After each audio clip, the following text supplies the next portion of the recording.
Hope everybody is doing well. This is Mark Lee coming at you from the Hayti Heritage Center. That's right. I was over here today. We had a lot of other things going on in this particular cultural arts center located in Durham, North Carolina. So we had our youth arts intensive, and sometimes those kids are learning about drones and robots. Today that was not the case, but they were having some dance classes, some drumming classes, some dance classes, and a number of other kind of classes. I think there was even a creative writing class or two going on as well. So that was something that was happening here. We had the jazz band practicing downstairs, and of course we had one or two other events that were taking place, also including Satos, which is an offspring of Collage, doing their dance classes and some drumming classes as well. Thought the Quilters were going to be here, but the Quilters were not here this weekend. Maybe it's next weekend that I'll be seeing our African American Quilter Circle and all in that space. And of course, we do know that the Poetry Slam is held here regularly. And of course, there are oftentimes lectures that are held here as well. This, of course, being a historical church back in the day, the St. Joseph's Church, and that is why the organization is run by the St. Joseph's Historic Foundation. That particular church has now moved down further down the road and not that far from North Carolina Central University, which is part of the whole Black Wall Street area that existed right here in Durham, North Carolina. And of course, we had some business leaders and some education leaders, including the one that got me to the Marquette University way back in the early 80s. And he was a big time and is a big time supporter of education, that being none other than a friend of the family and a friend of mine, that being none other than Howard Fuller. So Howard Fuller is how I got to Marquette, and I know that King Randall might even know about Howard Fuller since he is a advocate of charter schools and other kinds of things in that space. But a lot of folks don't know he also helped create the Malcolm X school that was here in Durham, then moved to Greensboro, and then unfortunately is no longer around. But some of those educators are still around, even though they might be in different spaces. And of course, he's done a lot of work in Milwaukee in that educator space and also as an activist as well. So I was thinking about that as I was hearing about and thinking about bringing on King Randall, and I'm bringing on King Randall right now. I was also thinking about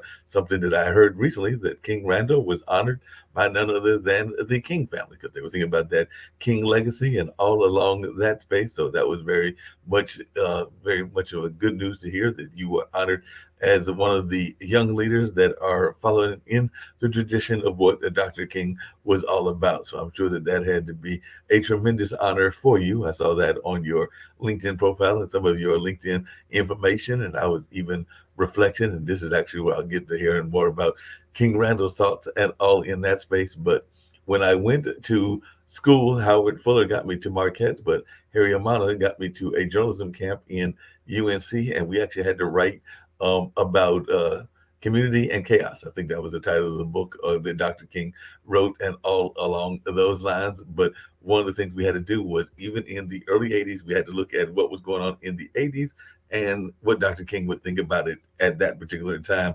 And I was a teenager at that time. And now in the 2023, I'm thinking that some of the same things that he was bringing up in the 60s, unfortunately, are still the issues that we're dealing with now. So it's kind of a shame that we've come 60 years into the future from when Dr. King passed away, and some of those same issues are still out there. But I'm just wondering your thoughts, because I remember when I wrote that, I was talking about the war, because there was a whole other war kind of thing that was going on. I think we had gotten out of Vietnam, but there were other war conflicts that were coming in, whether that was in the Middle East or whatever. We were still dealing with homelessness. We were still dealing with poverty, and we were dealing with a lot of other issues, including the relationship between our youth and our law enforcement. And I'm thinking to myself, at that time, it was maybe 15 or 20 years since his death, but it was still relevant. And even now in 2023, those are still some of the same issues that the kids that you're working with are dealing with. So I was just wondering, will we ever get to the point where we get the answers that I think Dr. King was looking for?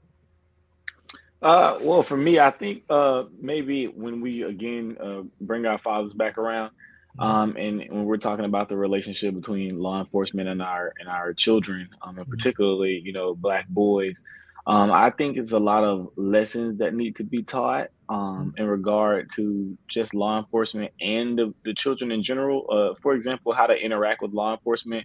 A lot of issues happen with law enforcement because boys don't know, for one, they don't have proper etiquette with anybody in general, let alone proper etiquette with law enforcement. how to interact with a police officer, what happens when you get pulled over, what do you do, how do you speak, things that you do. Not saying that, all these things, something bad still could happen, sure, but you want to lessen the likelihood of those things happening by not arguing, not cursing out the police officer, not going back and forth, and not committing crime to begin with. Right. These are things to talk about, in regard to law enforcement and our children. But I definitely think, we could see Dr. King's dream, his vision, for our people uh, fulfilled only if we, put our feet on the ground and make something happen. As far as, getting legislation, working with our kids, teaching them how to read and write, proper etiquette, all these different things. There's so many different pieces to the puzzle, but as long as everybody's in their different areas fighting for what should happen, I think we could see it as long as everybody plays their part. Yeah, that makes a lot of sense. Now I know that part of the your getting involved in this, of course, you created your own school, and I definitely want to learn more about that and everything in that space. But you first got involved in a lot of this when you were a youth, and I understand that there was a high level of crime in your hometown. So I was curious if you could tell our listeners what that hometown was, and also a little bit about how you saw some of what was going on there and how you tried to make some differences even at that young age before you went off into the Marines. Yes, sir. Well, right now I'm 23. And I started the program when I was 19. One of my classmates got sentenced to 30 years in prison for not necessarily being at a murder, but he hid the murder weapon. But he wasn't at the actual crime, and they gave him 30 years for that. And just at that time, realizing that there are no type of rehabilitation or juvenile recidivism programs to help our youth. That's where I got the idea to want to start an after school program to start out. And I started here in Albany, Georgia. Right now, we're number one for crime in the entire state, which is unfortunate, and considering we only have 72,000 people here, if I'm not mistaken, give or take. It's not big in population, and you would think Atlanta would be number one, but we are. And it's quite a shame, and our children cannot read and write here. The numbers are absolutely ridiculous, and they cannot do math. Only 39% of our students are graduating proficient in reading, and only 19% of them are graduating proficient in math. It's absolutely ridiculous the numbers that we have here, but that's the world that we live in, and we're expecting these children to graduate high school and become upstanding citizens, but they can't read and write or do math. So what do we expect them to do? And that's going to be committing crime, especially if we don't have any real mentorship happening, and not any men in their lives, and so many of them are in single mother households, and that's something that we want to change. And seeing that so many kids couldn't read and write, that's where I got the idea to want to open a school. And here we are in 2023. We're getting ready to finish up our first year of our school being open, and I've just been happy to see it happen. Right now, we are just kind of figuring out, like, working through all the kinks that we had this year. It's our first year open, and we're excited to see what happens next year. Our students have developed and progressed, and we're ready to see what next year looks like. Yeah, that sounds great that y'all are doing that great work and everything. One of the things that I've done when I'm not working at this cultural arts center is I work for a testing company. It's actually one of the leading testing companies in the country and everything. But I sometimes, even though I work for that company, get frustrated when there are so many teachers that seem to be training for the tests. And you can even see that in the reflection on some of the work from the kids, both, and this is a program that tests kids from around the nation. I would even argue with some of the tests from around the world. But I was just wondering Hmm. your thoughts around that, because it does seem that some of our teachers, and I have a great deal of respect for teachers, have relatives that have been in that teaching profession before retiring, and have friends that are currently in that teaching profession, both on the college and the grade school levels. But I was just wondering your thoughts, because that is something that I know a lot of folks are concerned about, is that it seems like the schools are worried more about the test results than the actual learning from the children. Yeah, and I really don't like. I honestly think it's disrespectful trying to lessen the requirements or lessen what needs to be, I guess, known to pass the test, because it's like, well, you guys are not smart enough to pass these tests, or so we're just going to keep dumbing down the curriculum so you guys can pass. I think that's, very disrespectful to our children. On top of, teachers not having any real protections There's so much chaos happening at schools nowadays. I mean, we're just looking at video after video after video of things that have been happening for years, but people are just now posting. Like today, I watched a video of this kid. She sprayed her teacher with pepper spray. And I've watched videos of kids pouring hot coffee on teachers, and I mean, it's absolutely absurd. But if this teacher retaliates or anything, then there's oh, they shouldn't have retaliated. They're supposed to be the professional one. I'm like, well, if a kid is pepper spraying me, I'm more than likely not going to react in a nice manner. I'm probably going to hurt it. It's just being honest. But this is where the world that we live in, and the schools right now are just like a complete jungle. My mom was working at a school with special needs children up in the Atlanta area, and she was just working with special needs kids. But the type of jungle that the school was every single day was a mess. From hurting the teachers, from fighting every single day. I mean, it's just throwing desk, throwing all types of stuff at the administrators. And I mean, not just fighting them; they're like beating up the resource officers. I mean, this is what's happening at our schools. No discipline, no learning happening. Just complete and utter nonsense happening at schools. And this is why I feel like we should open our own schools, and teach what we believe should be being taught at these schools, because they're ushering in degeneracy, and no actual learning for our children. And looking at where our children are headed right now, they're headed straight to hell. Being honest, because of what's happening, and I mean hell on earth. And I really want to see us change that in our curriculums, in our schools, and just in our communities in general. Yeah, that makes a lot of sense. A lot of folks have been looking at our professionals. I know that I'm here in the Research Triangle Park area and everything, and sometimes that they wish we would go back to the old days when people would come in and share about what their profession was. You might have the dentist that would come into the class, or the police officer, or even somebody that was an entrepreneur or something along those lines. And I know that some of that takes place, but I don't know that we see enough of it. But I just wondering your take on that, and are you going out to recruit some of the professionals and some of the scientists to make sure that they are providing role models to the students that you have? Yeah, absolutely. Everybody, that we usually speak to, everybody that, interacts with us, if they're able to teach our students anything, we always open the door for them to be able to do so. So we've had people bring, their equipment down to teach the boys how to use it, such as welding, and teaching them how to build things. And I mean, we've had people come from all over to try and show our boys how to do things. We have another workshop in June. This construction company is bringing a couple excavators and tractors out to teach the boys like how to dig with the big machines and everything. I mean, this is what we want for our boys to see, and not only just to be able to see, but to also believe that they can be successful. We have an issue also with having our students and our boys only thinking that they could just play basketball, football, and rap to be successful. And if they're successful in any other way, then it's bad, because you must be in the Illuminati, or you're in bed, with the white man or something like that, just giving them all this nonsense. And I'm like, no, there are actual successful black people, successful black CEOs, successful people, that successful doctors, successful lawyers that live in great lives, that are leaving inheritance for their children, who work hard and make good decisions.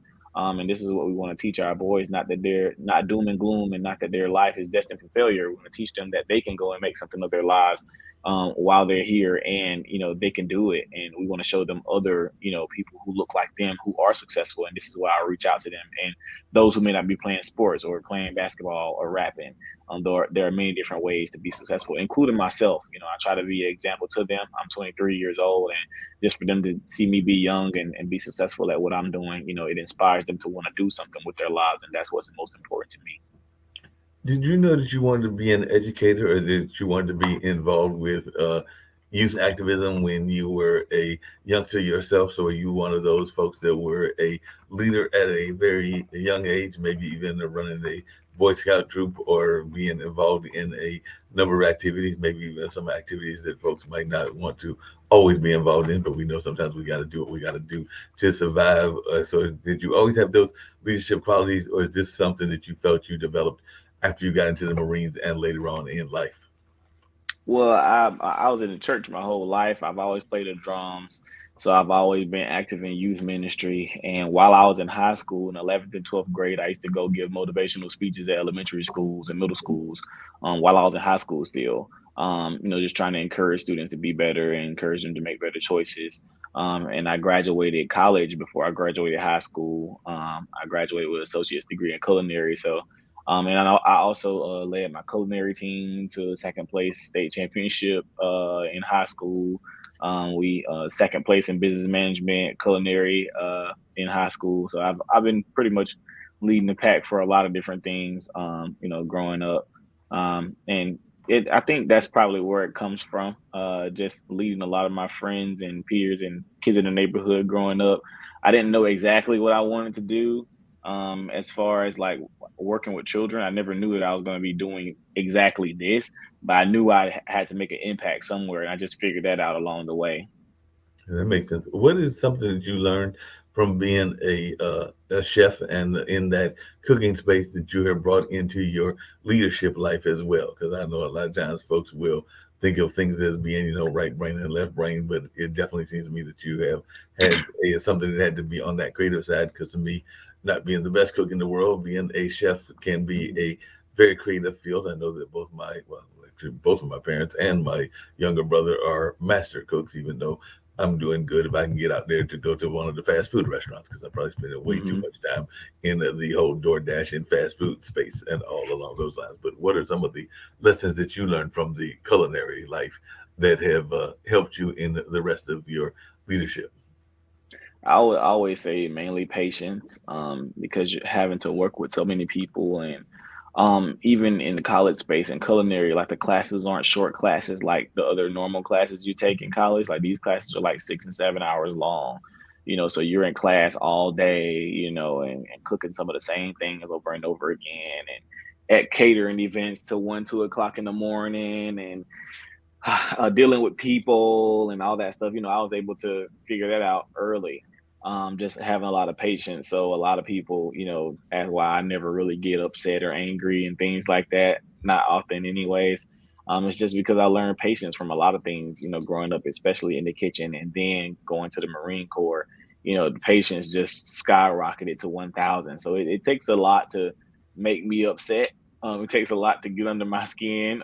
It can happen, of course. We are human, but for the most part, it's going to take you a while to dig at me before I get upset. And that patience is a virtue, and I learned that mainly in that kitchen, figuring out different things, learning different things, learning new dishes, and just being able to step out on faith also. So definitely would say patience, patience with people, and patience with myself, and just patience in general.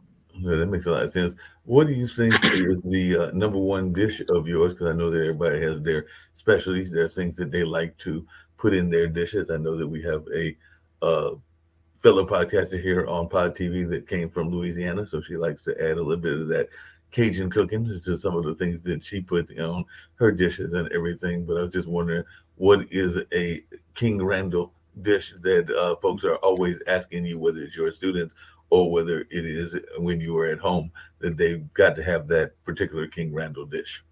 Yeah, I mean, I don't get much time to cook anymore, which is funny. I don't get much time to cook because I'm like consistently moving around and doing stuff. But when I first started out cooking stuff, I'm not even into pastries, but I learned how to make cinnamon rolls from scratch, and I just kind of perfected that over the years and added my own little, flavor to it and things like that, as far as the filling and the frosting and stuff. And I kind of made it my own unique cinnamon rolls. But yeah, I would say that. But for the most part, I can cook anything. Just as long as you ask me to do it and give me some time to cook it, and I can make it happen. So. Yeah, that makes sense.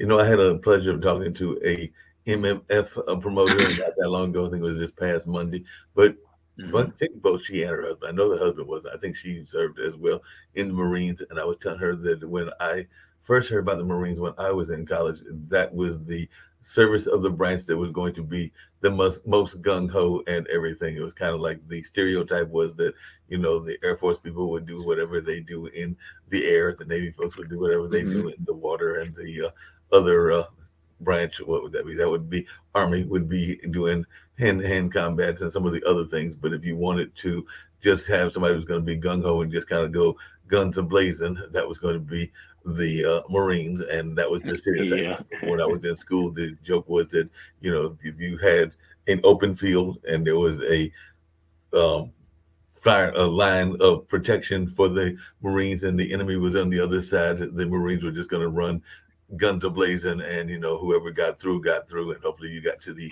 enemy and made that kill. So I was wondering if that was part of the appeal to the Marines for you, because that was kind of the stereotype, and I know that part of that is media stereotypes and just stereotypes in general, but it was kind of that guns ablazing kind of attitude that you oftentimes hear about the Marines. I only went and I went right after I graduated high school. And it was really because my all three of my best friends at the time had went. Like, so I was kind of stuck back home by myself. I was working at Chick-fil-A, and I just was getting letters from them and things like that. And I went and watched a couple of videos on YouTube, and I was like, oh, I could do that, and there I went. So, and that's exactly what happened. I went and did it, and I would explain it as the best, worst, most beautiful, aggravating, awesome time ever. It's all that in one. I can believe that. I don't know if you worked in the mess hall, but that is the other thing that was always the stereotype, was that whether you're watching old shows like MASH or whether you're watching some of the more modern ones, they would always give the kind of food that was served in the military and any of the military branches as being not the best of the food. But then I've had friends of mine that have been in those different services, and they said it's not as bad as they try to make it out in the media and everything. And actually, there are some pretty good chefs that are working in there and are doing what they can with what they've got, and oftentimes having to serve many folks in that space. So I was wondering if you had a chance to bring your chef background into your military background. No, I did. I was in I guess you could say logistics. I was driving forklift and all that. I mean, most people call it supply, of course, but I was driving forklifts, make sure everybody got uniform items, et cetera, et cetera, et cetera. But no, we had the food was great, honestly. We had our chow hall. She this lady named Miss Jackie was over our chow hall, and it's a black lady named Jackie. I mean, it was great. It was great food all the time. I mean, I don't know because we never had that bad food experience unless we like had to get box chows, like when we were out in the field or something. We had to get our little box chows or whatever with sandwiches in it, little cold sandwiches and some trail mix. But when we went to the chow hall to eat, I mean, we had great food. I mean, we had great food all the time. So we ate good, three great meals a day. Whenever we had to eat. Other than that, I mean, I really didn't have too much bad food in the Marines. We, of course, traveling around to different bases or whatever. You got different types of food, but it wasn't like nothing. I'm just like, ew. It was. I mean, it wasn't bad at all. Well, that's good to know.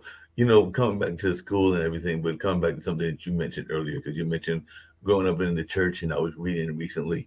Actually, we brought up on our news show not that long ago. Some people were thinking that it could be a great idea. Other people were wondering, since we are not all of one faith, if that was going to be the greatest idea or not. But I know that I think it's in Texas. They've been looking at the possibility of having the Ten Commandments on the school walls, and I think almost mandatory on every school wall and all in that space. And I do know that there are schools of different faiths, so I'm not sure how they will work that into the law if there is a Indian school, like meaning like some a Hindu type school or a Muslim school or or even some of the other school systems that might be out there. But I was just wondering what your thoughts were as to um, whether we did right by taking, because there's that whole separation of church and state, whether we did right in Hmm. that space, and also your thoughts around faith in general and how important that's been in your own upbringing. I mean, I would say as far as I don't think government should have nothing to do with it. I believe in freedom of religion. I don't have an issue with prayer being in schools and things like that. I think all that is important. I do. However, I don't think that it should be forced by the government. That's something I don't believe in. Forcing stuff by government. As soon as you give government power to enforce certain things, and they start wanting to enforce this and enforce that and enforce this, I think freedom of religion, freedom of speech, all that stuff is important. But as far as faith at our school, that's something we pride ourselves on with our school. And of course, we tell all parents that, and we tell all children that before they get there, that they will be going to church with us, they will be reading the Bible, we will be doing these things. And if you don't agree, then that's up to you. And I think that's something again that is extremely important. We have to be able to uh, teach what we believe should be taught at our schools. That's what I believe in. Obviously, if it's a government-run school, then of course you have to do what the government says. But we are not a government-run school. We are a private school, and we can do exactly what we wish as far as religion, and we believe that is important. God, faith, and family. That's straight to the point with us.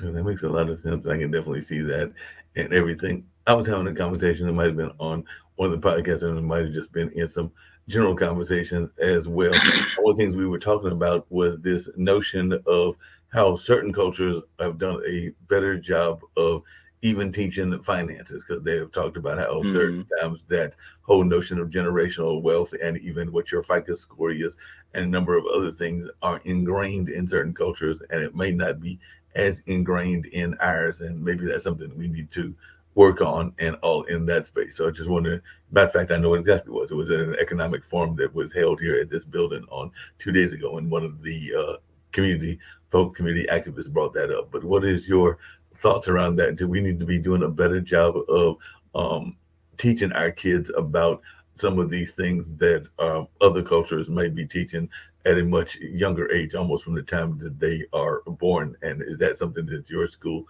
is doing? Absolutely. One thing I believe in is routines and habits. And habits and routines, make up who you are, especially as a young boy and as a man. I believe routines build habits, habits build character, and character makes the man. That's something I say all the time. And a lot of people and a lot of other cultures are teaching children and boys things extremely young. And that's something that we are not doing, something we're missing the mark on, and why America is falling so low in regard to a lot of things in different categories. We just forget about things and think, we just live in la la land for the most part, I would say. And people are surpassing us, and we don't know when the next time something big will happen, and we won't know what to do. We won't know how to fend for ourselves. We won't know how to go find food. We won't know how to go, make things happen for our family. We won't know how to protect our family. These are things that I believe we should be teaching early, and this is why we teach, survival and how to work on things and how to find food and how to hunt and how to gather. All these things are important for our children, and other cultures are teaching their children these things. I've had pushback for teaching our children about firearms. I'm like, well, other cultures are teaching their children about firearms. What's the problem with us teaching our children about firearms? They're going to go learn anyway from somebody on the street, so we might as well teach them ourselves in a professional setting. That is important. And then once you demystify the gun for them anyway, then they won't want to use it all the time because they're just like, oh, okay, well, this is what that is. I have that experience already. Now I have no care to touch a gun anymore. Like that's how it is. That's where we are. But I definitely feel like there are some things we should be teaching our children early, that we miss out on, that other cultures are doing and teaching their children. I'm glad you mentioned that. My brother is a president of the, I think I mentioned this in our correspondence with your PR people and everything, but he is a member of the Slingshot Club and actually the president of our local Slingshot Club. But they've done some work in the community, and I like to call those the Batmobile cars because that's what they kind of remind me of when I'm looking at them. But they've done some work in terms of going out into the community, like when their folks weren't graduating, they were going by and doing drive-by graduation ceremonies, and they actually have done Hmm. a recent fundraiser around MS, and that's actually one of the things that they were doing was Okay. they were giving away gun locks, just so that people would have something that could protect the gun and it could be secured and all in that space. Because a lot of times we will have folks that will have those weapons in their house, but won't have anything that will stop a kid from getting it and misusing it and all Right. in that space. So I was really glad that he had that going on, and they had some other things that they were giving away as well. And they've done a lot of other things that need to be honored and all in that space. I'm glad that y'all are doing that work in terms of firearms. And, even the Black Panthers were teaching folks about guns, but they were also teaching people about eating and all in that space because a lot of folks don't realize that some of that early programs that we now call WICA and food stamps were actually programs that the Panthers were doing over there in Los Angeles from my study of history and all in that space. But I'm just wondering, Hmm. one of the things we've been getting pushback on in our community is this notion of CRT. And to me, that's just nothing but teaching our history and everything. And I think that history should be taught from all perspectives. But I'm just wondering your thoughts around that. And do y'all try to give them lessons about some of the historical figures, both from the mainstream history, like the Jeffersons and the Lincolns, but also the George Washington Carvers and the Marcus Garveys of the world? Yeah, I mean, I don't. I think we just have to look into again what exactly is being taught aside from talking points. Mm-hmm. Let me see the actual curriculum and what's happening with that because they're. I don't want it to be. They don't teach the right history. Like they'll teach Black history, but they don't teach the history that I would like to see taught. Like they only teach, oh, we got beat and robbed, and they took this and that, and slavery and all that usual stuff. And again, it to me, it just keeps that child thinking that he'll never be able to accomplish anything because he's Black, and all these different things. I'm like, let's do a different history. Let's talk about all the great things that we did and all the great people that were a part of different movements and all the great things that Black people were able to do in history. Not just we got lynched and we got this and we got that and these people did this and I don't care for that all the time. There's a time and place for it, but just drilling it in the kids' heads all the time, I disagree. Every holiday we got to have all these memorials and things like that for all these people that died, which is fine, but we don't do anything to what is uplifting them and making them feel like they can accomplish something versus being angry or being upset at what happened in the past. Be upset about it, but do your ancestors justice. I just got into a big Twitter altercation with some people because I was talking about Booker T. Washington and how I felt convicted that a former slave could read and write better than me. He taught himself how to read and write. And you talking, we are in 2023. I have YouTube. I have steady access to books. I don't have the threat of death for learning how to read. And he reads and writes better than me. I need a dictionary to read this man's book. That's insane. And I felt convicted to want to teach our students how to read better and hone in on reading because of what he did. And people came with, oh well, this and that is happening and this and that is happening and this and that is happening. I'm just like, yeah, I understand that, but I feel like we still could do something right now to fix our condition, even while fighting for different causes such as reparations and things like that. That doesn't mean wait, doesn't mean not do anything. There are things that we can do right now to help better our situation, and that starts with just simple stuff like knowing how to read, how to say your name, proper etiquette, getting the proper greeting of the day. These are things that children are not learning right now, and they don't have any etiquette, no respect, no accountability, etc. And I believe all of that could be looked at better if we taught different parts of history, not just the slavery part and the minor things. They never talk about the big things that we did. It's always the little minor stuff. No, let's talk about the big stuff that Black people did and the big causes that we were able to get taken care of and things like that. Like let's talk about those successes and not all just doom and gloom. That's what I don't like. I agree with you on that for sure.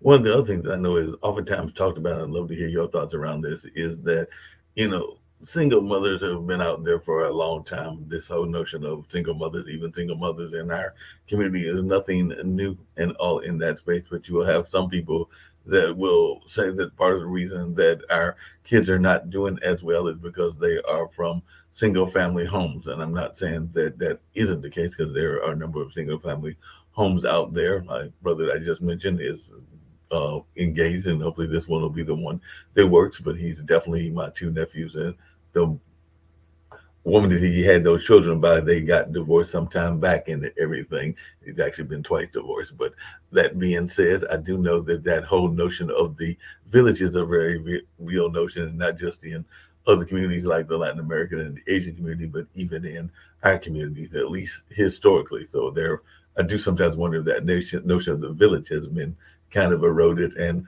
definitely, I was just wondering your thoughts on that, because I know think that sometimes we think that these are new things, but I remember watching Raisin and Son, and some of these same conversations were in that movie that I think was set in the around the 50s or the 60s or something like that. But I was just wondering, what are your thoughts when you are hearing folks act as if this is something new under the sun, even probably some of your own parents? Um, I think I talk a lot about the village all the time. And that's something that we need to get back to, because then single mother households would technically not be such a problem, because we still have people filling in for those missing fathers, or broken relationships or broken marriages or what have you, because people would still be filling in. Nowadays, is I want to do this all by myself, and now it's a spectacle to do it all by yourself. It's oh yeah, I'm a single mom who's out here trying to do it alone, and I know moms who have children with great men, and they do everything for their kids, and they're always around. They have their kids all the time, and they raising them good, paying for everything, and they still want to pretend on social media that they're doing it alone, and they have no help. And it's a spectacle now to be independent and not need help. Back in the day, that was it was shunned upon for you to be a single mom, or you wanted to do better. But now it's a spectacle, and we're all strong, and we don't need no man. And just me and my baby, and you don't understand what's happening to that child without having that father around. And even people, again, statistics always bear witness. Even children from single father homes, have a better success rate than children from single mother homes. This is just data and facts. Because of the way a man is going to raise the children. And we have a perfect balance, with a man and a woman when they have both parents in the home. But if one is missing, I posted a tweet. I think it was yesterday. It said, "Without a mother, a home loses its soul. Without a father, the home loses its mind." And it's I think that quote is powerful, and it's important, because we don't nowadays respect the gender role of each parent. We try and make one parent more important than the other parent, or try and make the kids not like the other parent, etc. Like it's it's a bad circle we going in.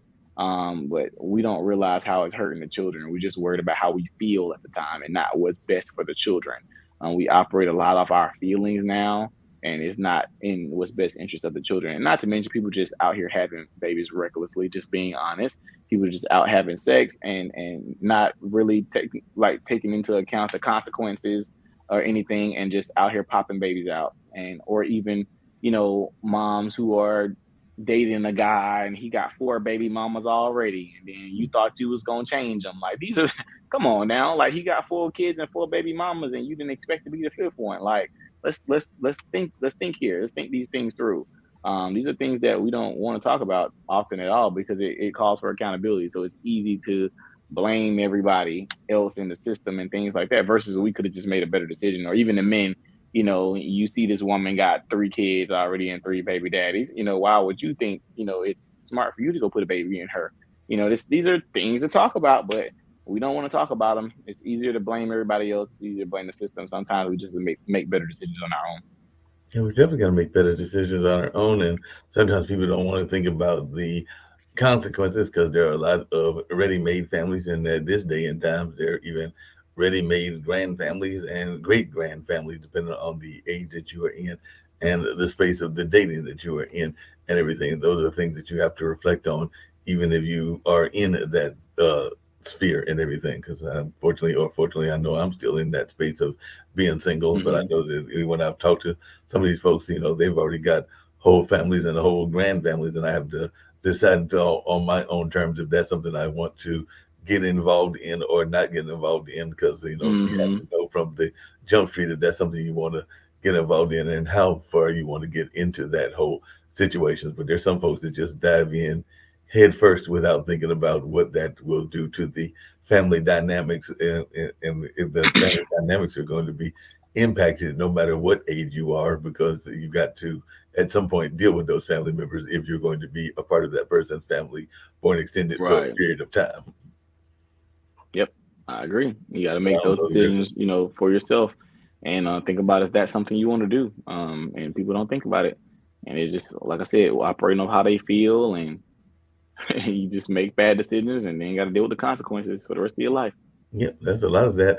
One of the bad decisions that a lot of our kids did for whatever reasons is a lot of kids got involved in. I know you mentioned having those associations with the inner city, with those whole bad communities, whether that's the drug community, whether that's the gang communities, or sometimes those are interrelated. But I'm just wondering, how much are you able to reach those kids, because I do find that a lot of the skill sets that those folks have can actually, if you can find a way to turn them around, are actually skill sets that entrepreneurs that are in legitimate businesses, and I even hate using that term because some of the legitimate businesses, I'm not sure how legitimate they are, like the pharmaceutical companies and other things. But I'm Hmm. just wondering, how much are you able to get these kids to understand that they can use some of those skill sets, but not necessarily face the same consequences that they would if they stay in the criminal lanes that some of them may be Um, I talked the other day about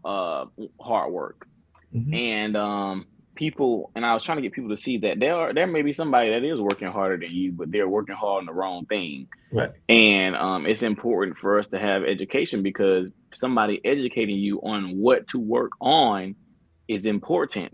I'm sure there is somebody at McDonald's that's working 1,000 times harder than I am, but nobody's taught them what to work hard on. They're just working hard. It's a lot of people working hard, but who's taught you where to put that work at? Where to work? Where do you put it? Where do you put your money? What do you do with your finances? So nobody's taught them the correct way to work on things. So yeah, people are working hard. Yeah, people are working hard on things they have no business. But Right. who's going to teach them? Who's going to teach them the right way to go, in the way to make legal money and not go to jail and things like that? Those are things that we don't necessarily think about, because somebody like, I'm working hard every day and nothing's happening, and I'm working hard, and my light bill's still behind. I'm doing the best I can, but that's because nobody told them what to work hard on. What do you work hard for? Where do you put your money? Where do you invest? Where do you how do you make the better decisions for your family? And then people just don't know. People don't know what they don't know, and it's important for us to get into our communities and educate our own, especially inner city youth. They have knowledge that they have, especially as far as YouTube, TikTok, Instagram, all this social media stuff. But we have to gear them and steer them in the right direction, for them to be successful. We have to take advantage of their different skill sets that they have, and learn them and teach them how to grow them. That is important, because these children are smart and they actually do want to do better. Many of them I meet, they want to have a better life, but nobody's ever shown them anything better. Nobody's ever taken them out of town, or bought them a nice meal or things like that, or treated them nice. So you never know, how you're affecting the child by just simply being there for them and trying to teach them. Some of them just don't know what they don't know, and it's important to teach them what they don't know. What do you say to those folks that I've heard this conversation before, and you kind of alluded to it before, but there have been and we talked about that village before, and there was a time that folks would definitely call you out. I know that, I was the quote unquote, good kid, might have been the nerd in school and all of that, but didn't have a lot of trouble. My brother and other friends, maybe not as much so, but I do know that in the neighborhoods that I grew up, particularly in rural North Carolina, that if somebody was going to get in trouble, by the time I got home, it had already been reported on, and you probably had already been chastised on as well by several of the neighbors. And so, like I said, by the time we got back home, you know, Mary, Sally, and John had probably already given you a chewing out, and maybe even a little bit more than a chewing out, based on what Yep. their feeling of discipline was and all in that space. But you got folks now that are afraid to even call out a child for a simple infraction in a grocery store or a department store at this particular Hmm. time. So, what do you say to those folks that, for whatever reasons, are intimidated and don't want to talk to the youth, even if they see the youth doing something that is plainly wrong, whether that is in the space of interaction, in their interpersonal interactions with, like, say, a store owner or somebody like that, or even their own parents, or even the way that they are dressed because they are afraid of what that kid may be packing, or the kid's reaction time and how the kid may react. Because I do think there are a lot of folks that are see that the thing kids are doing wrong, but are afraid to speak out, or even talk to the kids. Yeah, I definitely would say. Now I won't tell people that they're in the wrong for maybe just being a little cautious, Mhm. because a lot of children nowadays are, again, no respect of person. They don't care who you are, what you do, what you're about. They do not care. So it's definitely important for you to pick and choose your battles. Like back in the day, my grandma could, tell a kid outside, "Hey man, pull your pants up." You ain't got no business out here walking around like that. Now I would tell my grandma, "Don't you talk to nobody outside." like you don't talk to none of these kids. Like I remember this one lady I was talking to. Oh, she's the former principal of my elementary school, and she was talking about how bad the it's gotten nowadays. And she was like, she was walking outside, and she overheard some kids cussing or whatever like that. And she was like, "Hey y'all, stop all that cussing and stuff like that." And it was like, "Lady, shut the f up. You don't talk to us like that. Who the f you talking to? This is an old lady." I'm like, no respect. So it's like they have a reason to, I guess, not necessarily be afraid, but just be a little bit cautious and wonder, does it even really matter to even say anything anymore? Like, if you see a kid out here doing something, because are the parents going to reinforce it? Is the parent going to get mad at you for saying something to their child? Like, it's 2023. It's an entirely different dynamic nowadays when it comes to disciplining children, because nobody wants you to discipline your child. Nobody wants you to say something to them. Nobody wants you to get on their behind. I mean, it's here we are. So it's like it's like I'm like a rock in a hard place trying to figure out if they're even wrong for not saying anything. Because should you say something? Am I put my life on the line telling this kid to pull his pants up? It's this is where we are. And is anything going to really change if I tell him to be quiet or be more respectful and things like that? So those are different conversations to have.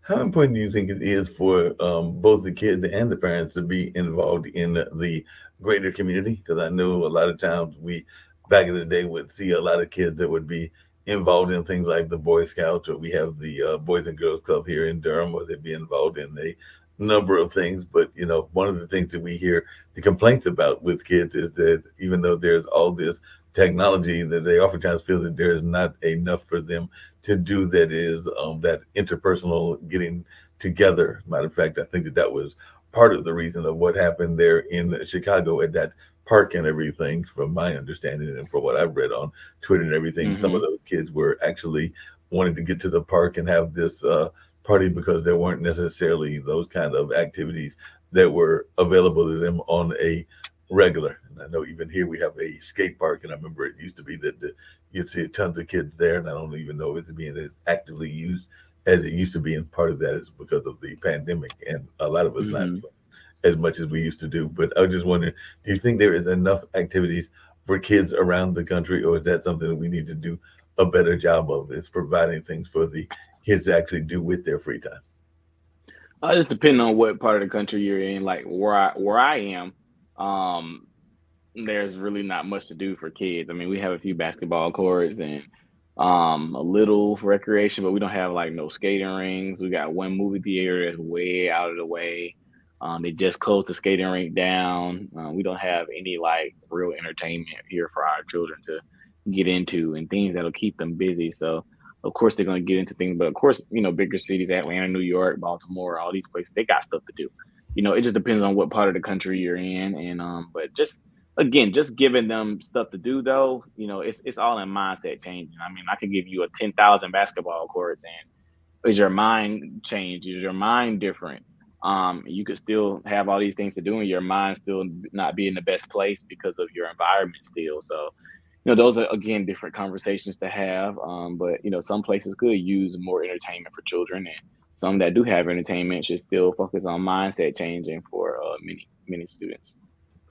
How satisfied are you with the entertainers and the athletes of the world and how they are doing in terms of being role models, or should they even be role models for the kids, or do you feel that they are doing enough to reach back to what they used to be, which are kids themselves? I know that there are some stellar examples. Like I understand LeBron James has done a lot back in his Cleveland area, and I understand there are some others, including Dale Curry and others, that might have reached back into their communities. And I know Chris Paul has done stuff with some of the HBCUs and all along those lines, but those are the few and far between in terms of those that we publicly hear about. Now, what they're doing behind closed doors, that's a whole other conversation. But how, as a leader in education, how satisfied are you with what you're seeing from those in the celebrity spaces? they're of course they're only gonna do things that their handlers allow them to do. Um and to me, again, I appreciate things that are being done, but me personally, I just want to see some systemic stuff happening, not giving away Thanksgiving turkeys, not giving away clothes, not doing a food drive or none of that stuff. Let's teach men how to fish. Let's teach them how to go and get it. Let's teach them, proper ways to go get food. Let's teach them financial literacy. Let's teach like real stuff, or let's build real infrastructure, that are not owned by the public entities. Like, for example, the LeBron I Promise School. That's my favorite athlete, but that school is not his school. It's his name. It's still the public school system school. I'm like, let's build our own complete institutions. Like, that has nothing to do with the government. Like, let's do completely private, and build a curriculum that's suited just for students, and even for students who don't want to go to college. Like, let's foster environments for them. I mean, I don't like to pocket watch per se. People that are going to do what they want to do with their money, and but of course they have handlers too, so they can't do too much and things like that. But they all have ceilings and caps where they could go, so I can understand why some of them don't do more. I mean, I wouldn't say I'm satisfied or dissatisfied with what they're doing. They're just playing their role and doing what they're supposed to do, and that's be a celebrity. That makes a lot of sense. Coming back to something else that you mentioned earlier, which is this notion of um, definitely those fields that are in kind of the non-professional fields, but more of the blue collar work and all in that space. I know community colleges here in North Carolina were very big on that, and we even saw some high schools that were big on learning the trades and all in that space. But do you think that that is something that needs to be done more in our school system? Because I sometimes wonder if we are taking the vocations out of the schools, just like we took some of the arts out of the schools as well. But I just wonder, as an educator leader and a young educator leader, are you satisfied with what we are doing in the space of keeping the arts and the vocations in the schools? Oh yeah, vocation has almost disappeared from schools. That was how, we made money back in our day when, well, back in your day and whatever, everybody knew how to do stuff. You knew how to lay bricks, change a toilet, change a ceiling fan, do a little electricity, do a little plumbing. Most people are jack of all trades. You learn how to do stuff with your hands to make funds. And now kids don't know how to do anything. They can't even read. So I legit don't understand what exactly is happening at school. Like, I'm just like, they aren't reading, they can't write, you're not doing trades. What are you doing at school? Like, what is happening there besides no discipline and no accountability and no respect? Like, what's actually happening at school? And then the kids are allowed to do whatever they want, dress however they want. What's happening, at school? So that's, again, it's so many different conversations we could have from Oh, that.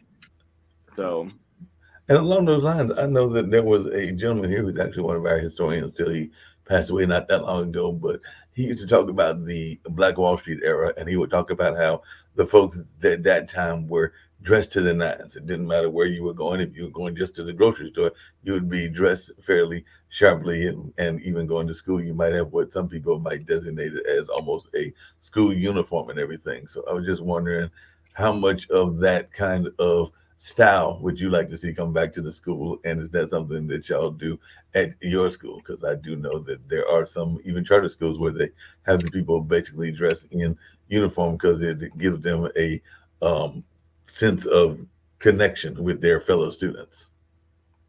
I'll say, I think uniforms should return to all schools, because of the way the internet is taking over with the fashion and trying to fit in and all that stuff, and parents not being able to afford what their children want because they're trying to fit in with Sally, and people are bullying them because they don't have the newest shoes or the newest shirt or the newest clothes.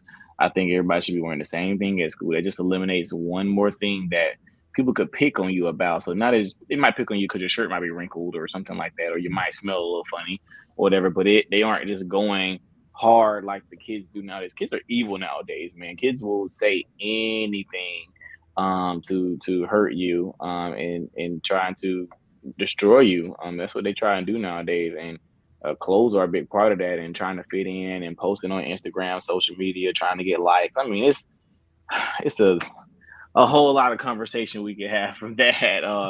Our children definitely need uniforms back.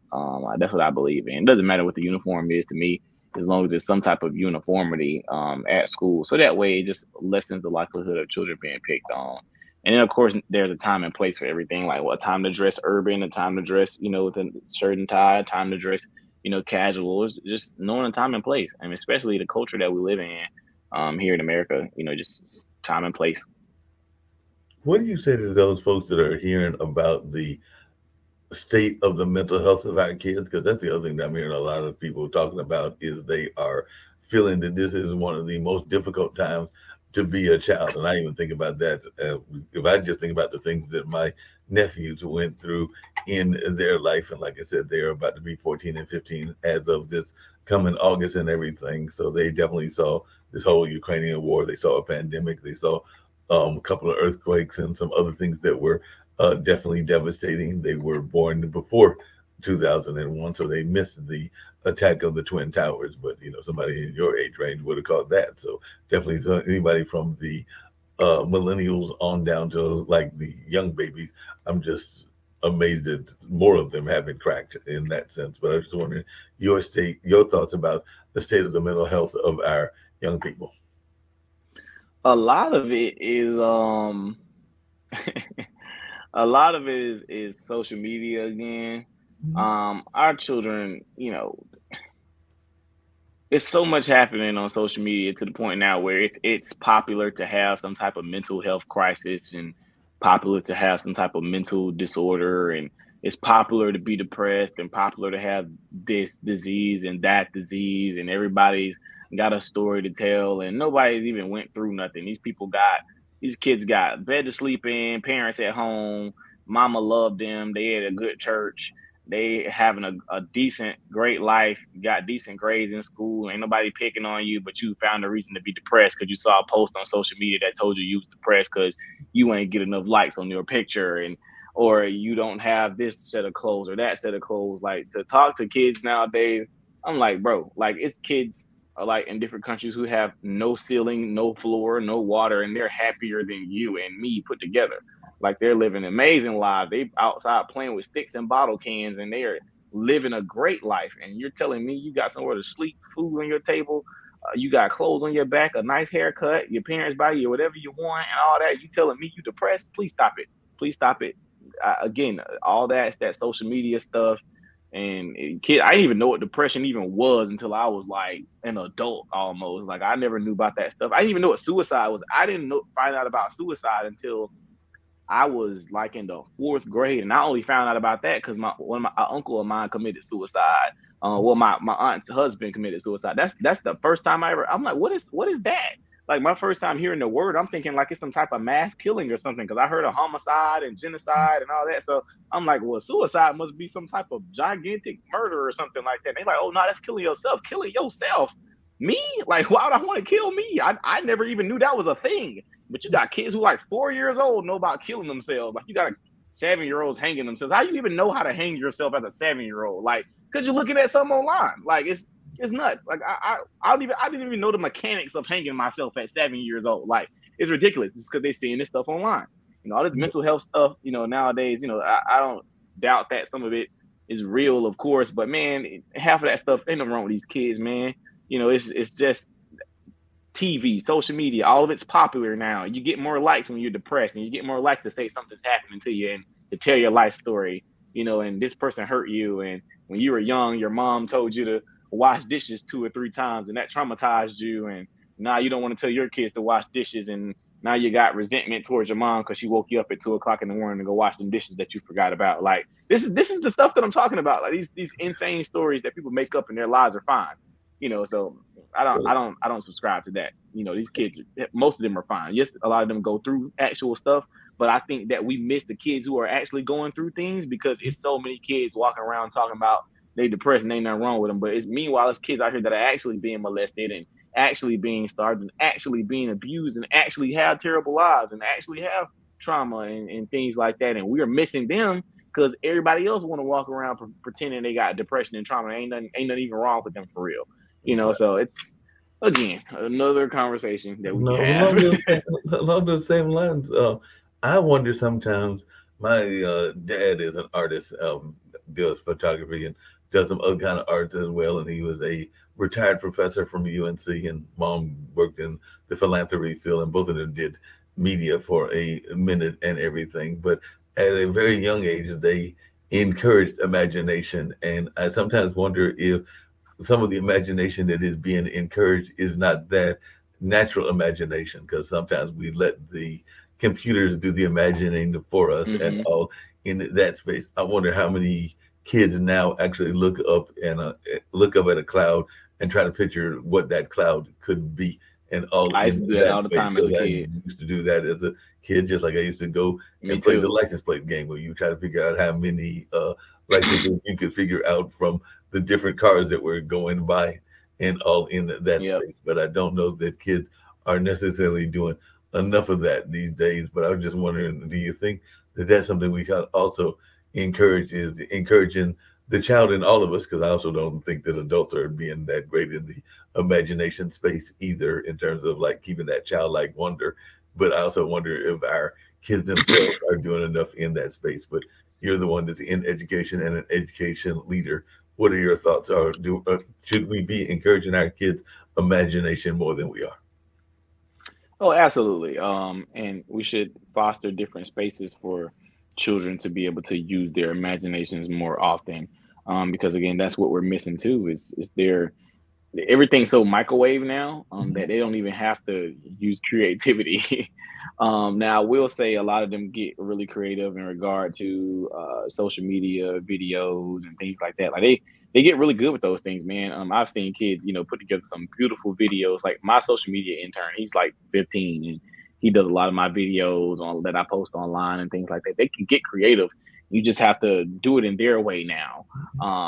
So of course our way was I did the same thing you did. I used to look outside and look at the clouds and pretend it was something and make something of the clouds and count cars and all that and be sitting in the car with my friends and pretending, that the cool cars were ours. We'd be like, key lock, that's my car, something like that. Like we just in the car, making up games outside, doing stuff, playing at the little apartment complex energy box. Like we used to do stuff. We had fun because we didn't have phones, but when phones came along, it was like all of our attention went there. So they do have creativity still. We just have to do it in their way now.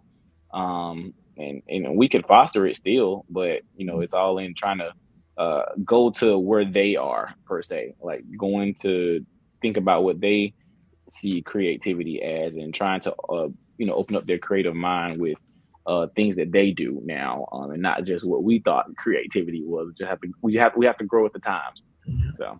Speaking of growing to times, what do you do with technology when so many kids are bringing that technology to the schools, whether it's the Oculus sets or their personal phones that are also their computers and all in that space? So I know that there are some schools that literally grab that stuff at the door and they can't bring it in to the classroom, and there are other Hmm. schools that might allow it in, but there are only designated times that they can use it because it is part of the course curriculum and all in that space. But I'm just wondering, where do you stand with that, and how does your school operate in that space? Because I have heard of some schools that literally, I know I probably would be frustrated even though I didn't bring mine to work today, but usually I would have it here with me and everything. And they would have literally, if you walked into the class, you'd have to turn over that phone and they would give it back to you at the end of the day, because they knew too many of the kids were Hmm. absorbed in communication with their friends and maybe occasionally family, but definitely their friends, and not just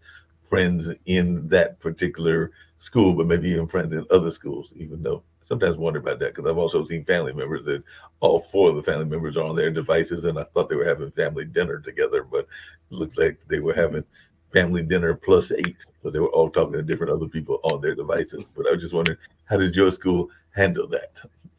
Yeah, no electronic allowed at the school. We have laptops to help with, of course, their classwork and things like that, but no technology, no social media, no phones. It's not tolerated at our school at all. So they're not going to have that whatsoever. So they won't have those distractions Nope. and everything. And I'm imagining that if they have to get in touch with a parent or a guardian for emergencies, y'all have like some sort of a emergency station or someplace that they can go to, whether that's the office or whatever, so they can reach Hmm. out to the people if that is what is happening. So they don't have to bring their cell phone, but y'all give they have access to those numbers, and y'all can either make the call for them or they can make it at a designated office space. Am I correct in thinking that? Correct. Yeah, of course. We'll make sure they, talk to their parents and stuff, of course. But for the most part, no cell phones at all. We don't believe in it. No social media. Absolute nonsense for our children until we can teach them the correct things to do with it. We rather that stuff be off their minds, so they could actually focus at our school. Well, that makes a lot of sense. I'm glad y'all are doing that. We got a lot of people that were talking about the teachers during the pandemic, and there was even folks that said that they got new respect for the teachers during the pandemic. I think it was Shonda Rhimes, who is the Grey's Anatomy's producer, that talked about how she had a new mad respect for teachers because she saw what they were doing when she had to do it for herself when we first went into those lockdowns and all in those spaces. But I was just wondering, what is your thoughts around teachers in general? Are they getting paid enough? Are they doing enough? Or would you like to see maybe even a change in role in the way that we look at teaching in general? I've always said, I think we should have an ever evolving curriculum. Mhm. And I think that's what all schools. I think, if you pay attention, a lot of people just have these standing curriculums they've had for 10, 11, 12, 13, 14 years. I'm just like, no, like these times are growing and we should be doing evaluations every year with students to see what exactly they need to do and what they need to grow. And what the kids had 12 years ago, the kids in 2023, they have an entirely different mindset, entirely different mind frame, and things that they need to learn. And I think these curriculums should be ever evolving. And if the curriculums are ever evolving, then the teachers are evolving also. But if you keep the same curriculums, the teachers gonna almost have to stay the same because they have to teach the same things that you've been giving them every year. So I would definitely say ever evolving curriculum is a must. So that No, way our teachers could evolve.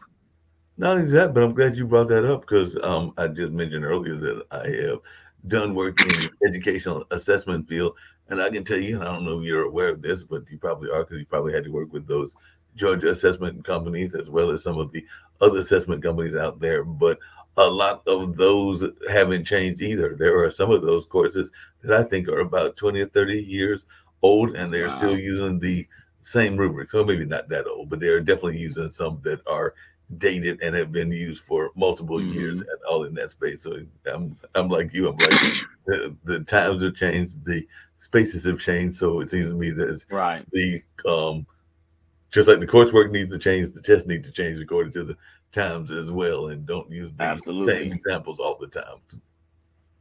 Yep, I agree. Absolutely. We definitely have to grow these curriculums, have to grow our schools, have to grow our students. The times are changing and we have to change with the times. We can't stay stuck in 2000, 2001 or 2002. Got to keep it a buck and keep it, growing every year. What would you say you would like to see? This is the year 2023. Let's just pick a random year, 2030. Where would you like to see education be in our country? And where do you think education is now? We've alluded to some of the troubles that education has, but if you had to give a grade to the U.S. Education system, what would that grade be? And what do you see that we can do to get it a better grade? Because I'm thinking it's not going to be an A plus, but I'm not going to put words in your Yeah, mouth. it's definitely a super F. We have to completely change the way we do education nowadays. Of course, what they're doing is how they want it to work. But of course, people who are in education know that it's not the best and it needs to change, including teachers who are teaching right now and things like that. But we have to change it ourselves. I've said that multiple times. We can't continue to rely on government to do for us what we could do for ourselves. We could keep asking and keep begging for them to change things, but until they're met with competition, they will not change. They will not grow. They will not be forced to do better because there are not enough private schools to ratio the public schools and give them any true competition. And that's what I want to see. The people start their own schools and people teach children what they should know and what they should be doing and receive the funding to be able to do so. What are your thoughts around charter schools? Because I mentioned that earlier with Dr. Fuller, who is a family friend, and definitely I would consider him a somewhat of a mentor in my life and everything. But what are your thoughts around charter schools? Because I know there are a number of them. We have Saint Sia here and the Durham Nativity School and a couple of others that fall in that charter space. But I was just wondering your thoughts around charter schools. Yeah, I have an uncle that used to teach up there in Durham. His name is Javon Clark. But yeah, so I definitely think charter schools are awesome. and I think we could use more of them. And it's basically a privately, what's a public funded private school. And that's what we love to see. School choice is important to me. I believe parents should be able to choose where their children go, and what kind of education their children get. And of course, going back to private schools, I would like to see private schools get funding also, for teaching, as long as they're teaching, good and teaching correct things. I think private schools should get funding too, because children should be able to get different kinds of education, whether that be religious background education or whatever, as long as children are being taught, not just in public schools learning nothing, especially if the schools are performing horribly. If we have private schools that are performing better than the public schools, or charter schools performing better than the public schools, then we need to shift the funding to where the schools are performing. And that's something that I believe is important, and for children to be able to go to those schools. Yep. What do you think? Well, one of the things that I did, well, one out moving from one town to another town, there was a period of time that my parents decided to take me out of school, and they did homeschooling. I think mom homeschooled me for about a year and a half. 'Cause, yeah, sixth Hmm. grade, I was definitely back in elementary school. Something it was like fourth and maybe fifth grade or somewhere around that line. So homeschooling has been out there for a while, and I want to say it was because I was protesting. I might have been upset at some mandatory test that they were giving or some mandatory like physical or something along those lines. But my parents actually backed me on that one and all in that space. And like I said, mom homeschooled me for about a year and a half, and definitely learned a lot during that process, including some stuff that I even bring into my life even to this day. But I'm just wondering, do you think that that is another space that you would like to see more of? Is both official homeschooling as well as just home being involved in the schooling process in general? Yeah, of course. I think the schools could do better, if parents would get more involved. I think that that's something important too. And then, for homeschool programs, I think those are important, and people should do homeschool groups. So that way, it makes it easier for everybody, and then it creates a village effect for those children. Homeschool groups are important.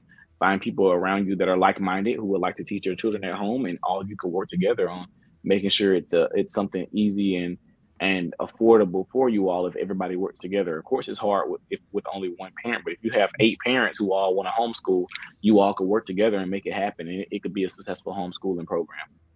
Yep. Do you think that the PTAs used to be very big, and definitely everybody was involved in PTAs? And of course, there was the images we would see of PTAs on those television shows that were set in like the 50s and the 60s and maybe even the 70s and all in that space. But do you think that the PTA is still as fundamentally effective as it used to be? Or would you like to see maybe even a rehauling of the way that that is organized as well? So, how do you feel about the PTA systems in general? Yeah, I mean, I believe this is parent teachers, right? Uh, Yeah, parent yeah. teacher association. Yeah, I think that's important. Parents and teachers definitely need to cooperate. Obviously, a teacher is going to be a second type of parent, so it's important for you to have a great relationship with your children's teacher. That's super important if you want to see your child be successful. There's no way you can see them be successful when you never met their teacher or never had conversation or never talked to them.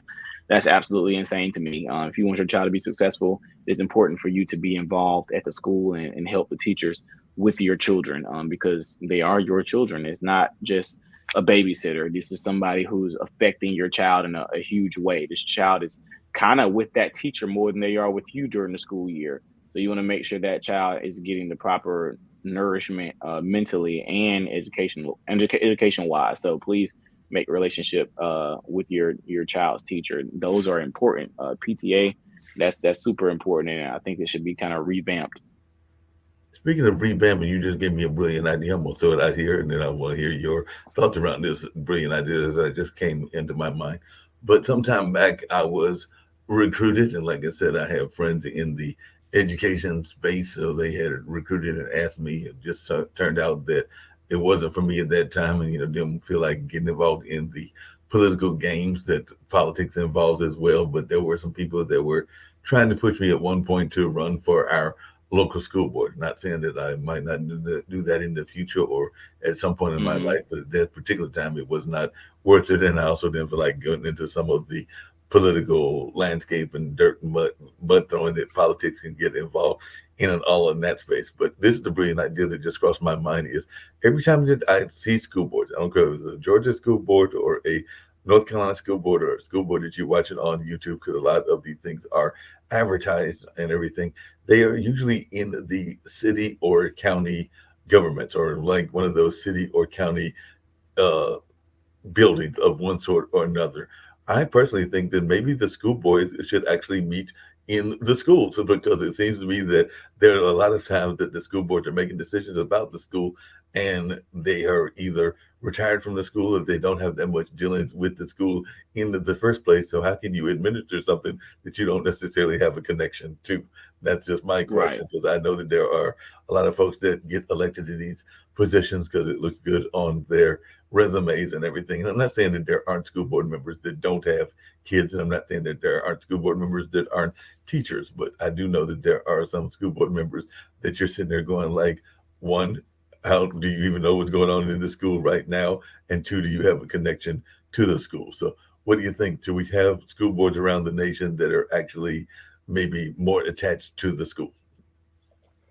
Yeah, I mean, I think that's important. Like we have, like for example, our superintendent where I live has never even been a teacher before. I'm like, how's he even the superintendent of schools and he hadn't even been in the classroom? Right.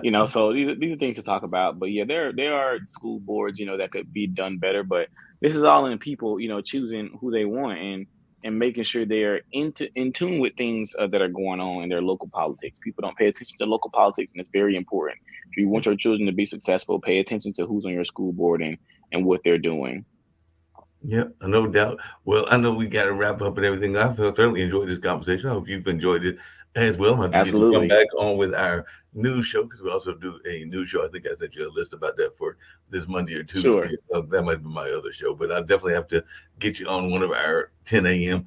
news shows, because I know there are some other educators. But one of the things that I do with all my guests is I let them tell where they can be reached at. So if you want to tell where folks can learn more about this particular school of yours that you founded, I was going to get into that whole founding conversation, but we can get into that at a later time and everything. And also, if you this is a global network, so I always try to get everybody that comes on to share their message of positivity and hope. And you've given some of those even during the course of the conversation. But there any other messages of positivity and hope that you would love to share? So if you want to tell folks, one, about the school, and two, any message of positivity and hope, and then we'll get out of here after those answers. Sure. You can find us and support us at the xforboys.org. That's THEXFORBOYS.org. You can go there to see all of our photos and videos. Go there to see how to donate. Go there to see how to volunteer. Go there to get on our mailing list. And I always leave most podcasts with a quote from one of our local hometown hero rappers. His name is Cantrell. He says, "Obstacles are optical illusions. Don't jump high anyway. Jump high just in case." I love that quote. That is a great quote and everything. We're going to get out of here with a little bit of food, because I'm going to get out of here and get some food myself. I'm thinking that's probably what King Randall is going to do as well. But we have Can Spices, which actually Barbara Smith, who is a motivational speaker. Shawnee is a disciple of hers, but also in that motivational space as well. And she created a spice company that is named after her dad. So she even talks about that in this particular commercial. And then right after that, we'll be done with the show. But I've appreciated this, and I hope that you'll come back on in the not too distant future and share more Yes, of what you sir. got going on. But I've thoroughly enjoyed our conversation. Thanks so much. No problem. You know how people love to enjoy food and don't understand how to flavor their food or how to replicate a meal? They're interested in supplements but don't know where to begin? Well, what I do is I take the guesswork out of enjoying flavor and wellness with my flavorful spice blends so that they can create delicious meals with healing benefits. Can Do Spice was created to help cooks at any level enjoy healing through food. Every spice blend was designed to give added health benefits of natural herbs. Every blend is complete. There's no need to add any additional spice for a delicious meal. Saving you time and money while adding supplements to your meals can be both tasty and fun. My earliest memories in the kitchen began with my father, Kenny Can Do Bond. So it was fitting that I would name this line after him. I have always looked to natural remedies to supplement the body, and I found myself hiding herbs and minerals in foods for my family. That's when it hit me. Everyone needs Can-Do Spice. Everyone should be having this. It's an exclusive brand for cooks at any level who want to create flavorful dishes with healing benefits that can satisfy the body and soul. Add a little spice to your life. Give Can-Do Spice a try.